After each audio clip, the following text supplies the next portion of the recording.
Types of firewall हम लोग देखेंगे। उससे पहले अगर आप लोगों को याद हो तो हमने role and limitations of firewall तक हमने देखा था।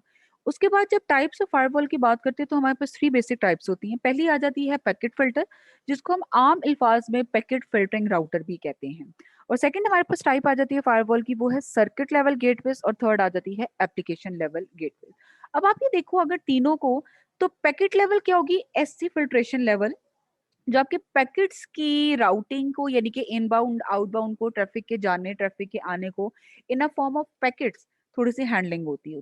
फिर नेक्स्ट आ जाता है सर्किट लेवल है। तो सर्किट लेवल क्या होता है कि आपका एक सर्कुलर फॉर्म में एक ओवरऑल जो सर्किट्स मूव कर रहे होते हैं हम उस वे में देख रहे होते हैं। देन फिर आ जाता है आपका एप्लीकेशन लेवल, जो आपका थोड़ा सा एप्लीकेशंस को देख रहा होता है। सबसे पहले हम देख लेते हैं कि पैकेट फिल्टर आपका क्या है।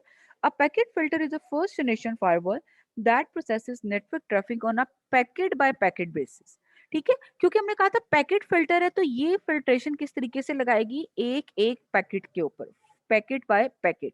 It's main job is to filter traffic from a remote IP host, so a router is needed to connect the internal network to the internet. The router is known as a screening router, which seams packets with screens packets leaving and entering the network. अब वो क्या करता है कि जब हम इस firewall की बात करते हैं, पैकेट फिल्टरिंग फायरवॉल की, तो ये क्या करती है कि एक एक पैकेट को लेती जाती है और इसकी स्क्रीनिंग करती जाती है कि क्या मैंने इस पैकेट को अलाउ करना है एंट्रेंस के लिए या एग्जिट के लिए या नहीं, क्या मैंने नेक्स्ट को करना है। और इसी तरह से वो हर पैकेट को देख रही होती है। वो ये कभी भी नहीं करती कि सारे के सारे डेटा को ले और एक ही गो में उसको मूव इन या मूव आउट करवा दे, बल्कि क्या करता है ये पैकेट बाय पैकेट काम कर रहा होता है। नेक्स्ट आ जाता है circuit level.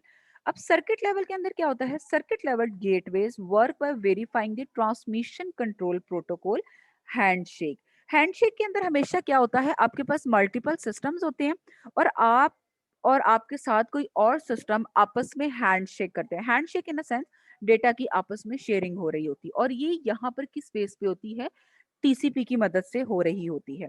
This TCP handshake is design to make sure that the session the packet is form is legitimate.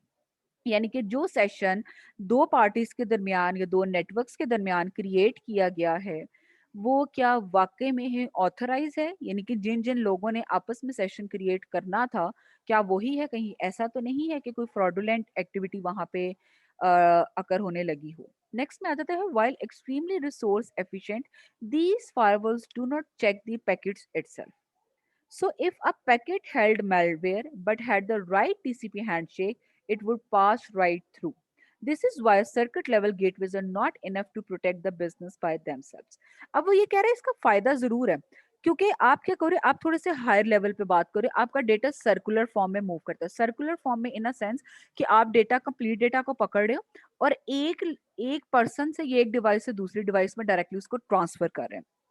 अब जो हम कंप्लीट डेटा को मूव करवा रहे हैं बाय यूजिंग टीसीपी हैंडशेक, इस सेशन के दौरान जितने भी पैकेट्स बने हुए होते हैं, ये वाला आपका जो गेटवे या फायरवॉल है, ये इंडिविजुअल पैकेट्स को विजुअलाइज नहीं करता है, यानी कि इनको एक एक पैकेट को लेके उसको फिल्टर नहीं करता, बल्कि एक ओवरऑल लेआउट को सिर्फ क्या करता है, जिसके पास हैंडशेक टीसीपी हैंडशेक आ गया, वो यानी कि उसको वो कंसीडर कर लेता है कि ये ऑथराइज पर्सन था, इसका सारे का सारा डेटा लेके दूसरी साइड पे मूव करवा लेता है। अब अगर किसी एक पैकेट के अंदर कोई वायरस छुपा हुआ है, कोई रॉन्ग डेटा मटेरियल छुपा हुआ है, कोई मैलवेयर है, कोई ट्रोजन हॉर्स है, तो वो क्या हो जाएगा, वो आपका आसानी से मूव हो जाएगा। इसीलिए हम सर्किट लेवल गेटवेज को ज्यादा रिलायबल नहीं कहते हैं, specifically for business point of view.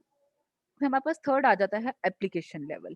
N application level firewall is a third generation firewall where a proxy server operates at the very top of the OSI model.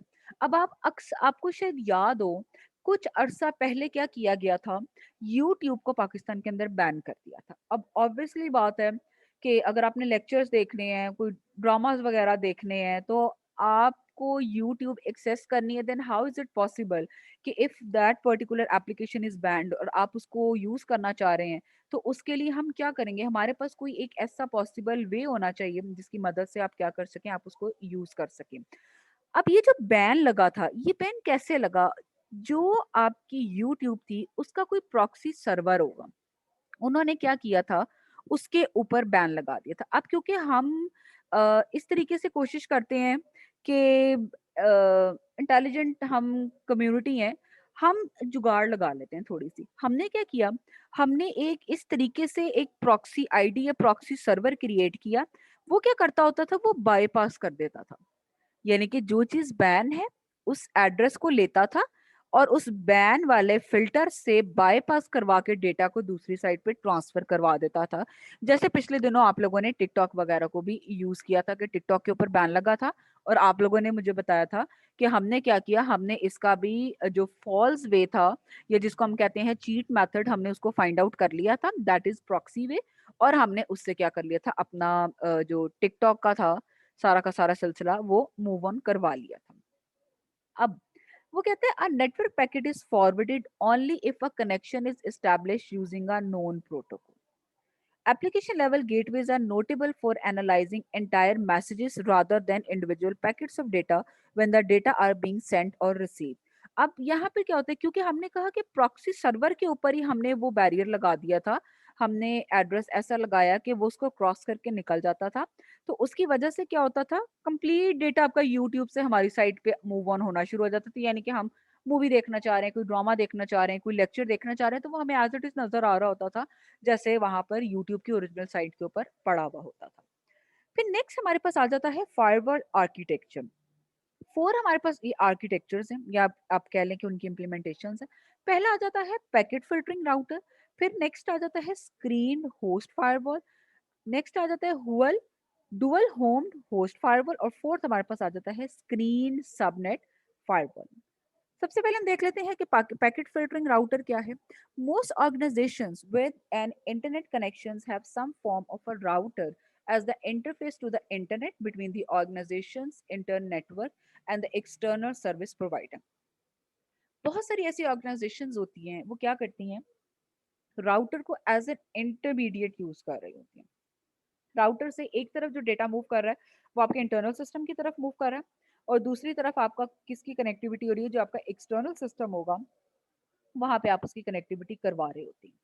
Next क्या होता है, many of these routers can be configured to reject packets that the organization does not allow into the network. अब आप ये देखो, ये क्या है, ये आपका पैकेट फिल्टरिंग राउटर है। यानी कि पैकेट बाय पैकेट वो ये देखता है, वो पर्टिकुलर राउटर उसके ऊपर जो सिक्योरिटी लगाई हुई होती है वो ये चेक करता है कि क्या इनकमिंग और आउटगोइंग पैकेट जो था, फॉर एग्जांपल अगर हमारे उस पर्टिकुलर नेटवर्क के ऊपर से डेटा ने मूव करना था तो वो ये देखते हैं कहीं ऐसा तो नहीं था कि इस नेटवर्क की जो स्पेसिफिक फायरवॉल थी, जो इंटरनल सिंगल फायरवॉल थी, उसने इसके ऊपर बैन लगाया हुआ था कि इसको मूव आगे नहीं करवाना। अगर ऐसा कोई पैकेट उसको रिसीव हो जाता है तो वो सिंपली उसको क्या कर देता है, वहीं पे बाउंड कर देता है। बाउंड इन अ सेंस उसको रिजेक्ट कर लेता है, ये उसको अपने पास केप्ट कर लेता है, रख लेता है और उसको आगे मूव ऑन नहीं करने देता। फिर नेक्स्ट वो कहता है this is a simple but effective way to lower the organization risk from external attacks. अब उसका फायदा ये होगा कि एक चीज जो स्टार्ट में ही नेटवर्क ने बैन कर दी थी और उसको राउटर भी अलाउ नहीं कर रहा, तो ऑब्वियसली बात है वो जरूरी चीज ही थी ना जो उन्होंने अलाउ नहीं किया था कि वो राउटर से आगे मूव ऑन हो, और राउटर ने भी उसको बैन कर लिया। तो उसका ये होता है कि हमें थोड़ी सी इन एन ऑर्गेनाइजेशन थोड़ा सा फायदा हो जाता है। The drawbacks to this type of system include a lack of auditing and strong authentication. अब बाज़-औक़ात ये होता है कि बहुत ज़्यादा आपका इम्पोर्टेंट डेटा था, लेकिन स्टार्ट में क्योंकि कुछ ऐसे रूल्स एंड पॉलिसीज़ थी जो फायरवॉल की, जो उस पर्टिकुलर डेटा के ऊपर मैप हो रही थी और बाय चांस ये हुआ कि उसने या बाय मिस्टेक उस इम्पोर्टेंट डेटा को ब्लॉक कर दिया या उसको अलाउ नहीं किया, ऑथेंटिकेशन नहीं दी। अब वो होगा क्या कि वो राउटर तक जैसे ही पहुँचा वो भी नहीं उसको अलाउ कर रहा। आपका डेटा वहीं पे पड़ा हुआ है, वेट कर रहा है, वेट कर रहे हैं, इम्पोर्टेंट डेटा डेटा था, अर्जेंट डेटा था जिसने मूव ऑन करना था। लेकिन क्या हुआ कि इस थोड़ी-सी मिसअंडरस्टैंडिंग की वजह से वो वहाँ पे रह गया।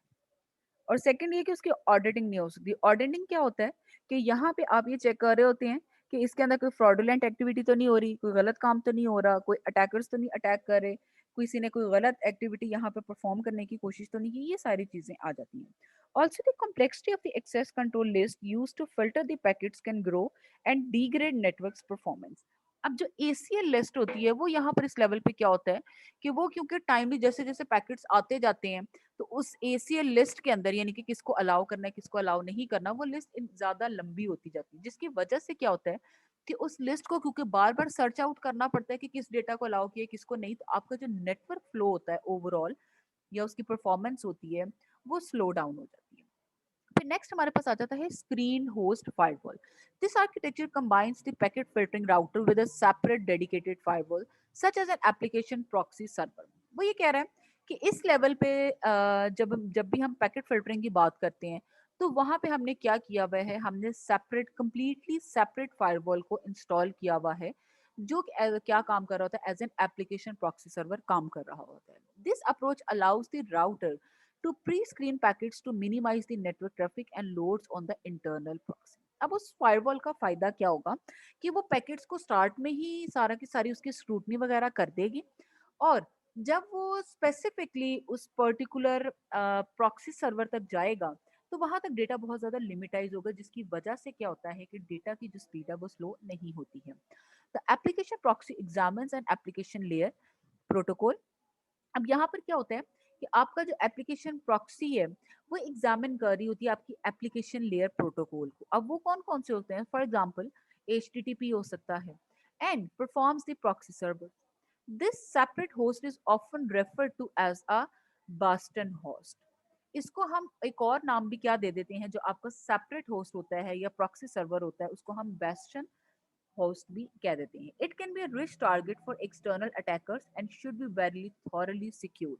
ये बड़ा सेंसिटिव होता है, बेस्टन होस्ट जो है ये बड़ा सेंसिटिव होता है क्योंकि अटैकर्स जो होते हैं उनकी सबसे ज्यादा नजर इसके ऊपर होती है। उसकी रीजन ये है कि इसके पास आपके सारे IP एड्रेस हैं, सारा डेटे का रिजल्ट मौजूद है, प्लस जितने भी आपके हाइपर लिंक्स वगैरह चल रहे होते हैं, प्रॉक्सी सर्वर्स के सारे लिंक्स वगैरह वो सारे यहाँ पर डेटा पड़ा हुआ है। तो सबसे ज्यादा इंपॉर्टेंट ये कि आप इस बेस्टन होस्ट को सिक्योर कर लें किसी भी ना किसी तरह से। फिर थर्ड पॉइंट हमारे पास आ जाता है dual home host firewall. The next step up in firewall architecture complexity is the dual home host. When this architecture approach is used, the host contains two NICs. NICs क्या था? NIC stands for Network Interface Cards rather than one. अब जब हम इस firewall की बात करते हैं, पॉइंट नंबर 3 की बात करते हैं, यहाँ पर हमने दो NICs को यूज करना है, यानी कि NIC चिप्स को यूज करना है। अमूमन हम अपने सिस्टम की जब बात करें तो वहां पर हमने एक ही नेटवर्क इंटरफेस कार्ड को रखा हुआ होता है। अब दो को यूज क्यों कर रहे हैं? पहला वो कह रहा है when one NIC is connected to the external network, यानी कि दो जो हमने कहा था कि हमारे पास होने चाहिए उसमें से जो पहले वाला या कोई भी वन होगा उसको हमने एक्सटर्नल नेटवर्क के साथ कर देना and one is connected to the internal network. दोनों थे, एक को एक्सटर्नल नेटवर्क के साथ कनेक्ट कर दिया और एक को हमने क्या किया, इंटरनल नेटवर्क के साथ कनेक्ट कर दिया, providing an additional layer of protection. With two NICs, all traffic must physically go through the firewall to move between the internal and external networks. उसका फायदा ये होगा कि आपकी फायरवॉल ज्यादा एक्टिवेट होगी और जितना भी डेटा आपका इंटरनल और एक्सटर्नल नेटवर्क पे मूव करना है वो इन NIC से होके गुजर के फिर जाएगा। और लास्ट हमारे पास जो पॉइंट आ जाता है वो है screen subnet firewalls. The dominant architecture use today is the screen subnet firewalls. अगर आपसे कोई ये पूछे कि आजकल यानी कि nowadays what type of firewall we are using, तो आपने क्या बताना है, आपने बताना है कि स्क्रीन सबनेट फायरवॉल को हम यूज कर रहे हैं। The architecture of a screen subnet firewall provides a DMZ. अब DMZ क्या है? The DMZ can be a dedicated port on the firewall device linking a single host or it can be connected to a screened subnet. यानी कि वो क्या करता है, जो आपका DMZ है वो आपके पास एक ऐसी पोर्ट होती है जो फायरवॉल डिवाइस के साथ कनेक्टेड होती है, यानी कि फायरवॉल डिवाइस के अंदर ऑलरेडी मौजूद होती है और वो क्या करती है, हर एक एक होस्ट को लेती है और अपने साथ कनेक्ट करती जाती है। उसका फायदा ये होता है कि सिंगल सिंगल होस्ट के ऊपर भी उसका कंप्लीट चेक एंड बैलेंस मौजूद होता है। Thank you very much.